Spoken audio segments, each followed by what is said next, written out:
Your two ideal candidates are William McRaven and Andrew Yang, and these are actually the candidates who were originally suggested by Brett Weinstein when he began the movement.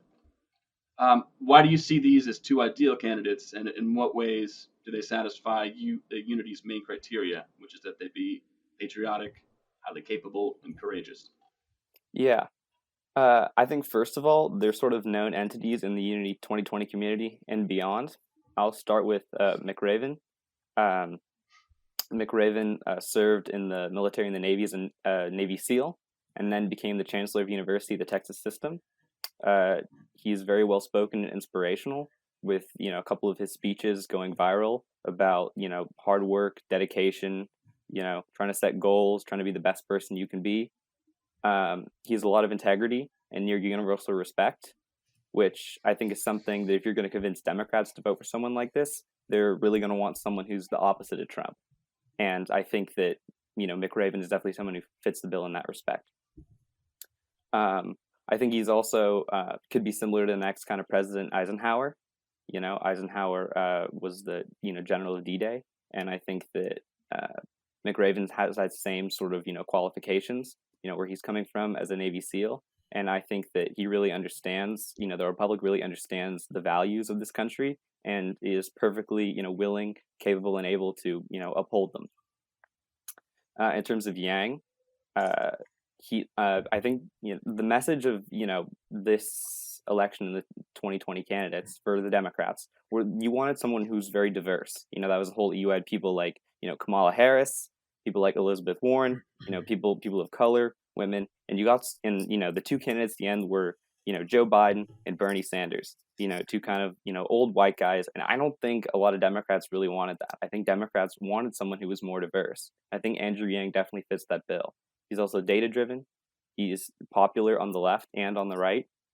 He understands the problem of our time. He's been on podcasts like Ben Shapiro, Joe Rogan, Ethan Klein, and Eric Weinstein. He's willing to listen to the mainstream voices on CNN, but he's also willing to listen to people who on the internet who aren't who don't have a nightly show. So that's kind of my decision making for those two candidates. Fair enough, and let's revisit that in just a moment. Dan, I turn it to you. You believe that Mitch Daniels and Tulsi Gabbard would be an ideal ticket given the parameters of what it takes to be a candidate. So will you talk about your candidates and why they satisfy the criteria for Unity 2020 presidential candidates? Yeah, I'd love to. I'll start with Tulsi Gabbard, who's a congresswoman from Hawaii. To me, a huge part of our candidacy is the tone and tenor. I think the tone and tenor, as we like to say, of our politicians is awful. It's probably led by Trump, but it is really strident, rude, presumptuous, all around. It is nasty, and to me, anytime I see Congresswoman Gabbard speak with somebody, she's very calm. She's very slow to anger or any kind of quick reaction. She's a deep thinker. On a foreign policy standpoint, she's kind of typical of what the left's been for the last several decades, which has been pretty anti-war, pretty anti-intervention, which I like. She has those left-wing bona fides, which is that she wants universal health care and things like that, and a lot of other sort of left-wing standard positions that I actually disagree with. But I think it's important that we have people who have those ideas in order to attract the left, because that is where the left is in the United States today. So I'm willing to kind of accept those things, and I believe that she is someone who is open-minded enough that she will actually sit down and maybe listen to a conservative's perspective on what might be some of the flaws of universal healthcare or any of those other issues. So I think she's radically open-minded. I think radically open-minded is really key. And I just think that she has an incredible tone and kind of a very soothing way that she goes about making her points very effectively. Mitch Daniels, which would be the center right, is somebody that I have thought about for years, who I believe would be a great candidate for the Republicans. He was governor of Indiana from, let's see, 2003 to 2013, 2005, 2013, I think it was, two-term governor of Indiana. He is currently the president of Purdue University. Mitch Daniels is somebody who has always been very soft-spoken. He rejects the sort of strident politics of our age. He was a coalition builder as governor of Indiana.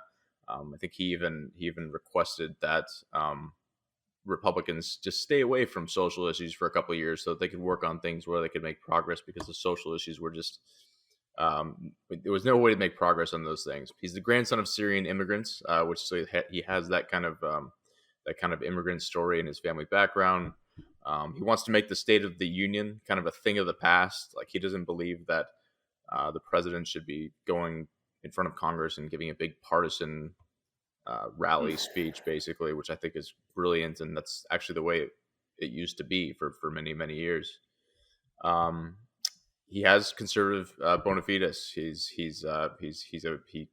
turned around a huge budget deficit as governor of Indiana, and as president of Purdue University, he's given some really inspiring commencement speeches. So General McRaven was one of those, or Admiral McRaven was one of those who got a lot of attention because he gave a really great commencement speech. Mitch Daniels has one that's kind of rivals that. It's also very good, and he talks about freedom of speech being under attack and things like that. So I like Mitch Daniels a lot. He's also somebody who has resisted the call to be a presidential candidate many times. They've tried recruiting him. The Republicans have tried recruiting him many times, and to me, that's a good sign. That's a good sign, because I don't want somebody who is actively seeking to be president, and I kind of believe that, somebody who genuinely wants to and actively seeks to be president of the United States, or even a member of Congress, is almost a little bit deranged. I mean, for someone to want that kind of problem in your life, and that kind of spotlight on your life, is, I kind of question your sanity a little bit. So to me, I think it's really important that Unity drafts people who haven't shown such desire to be president of the United States, and I like that about Mitch Daniels.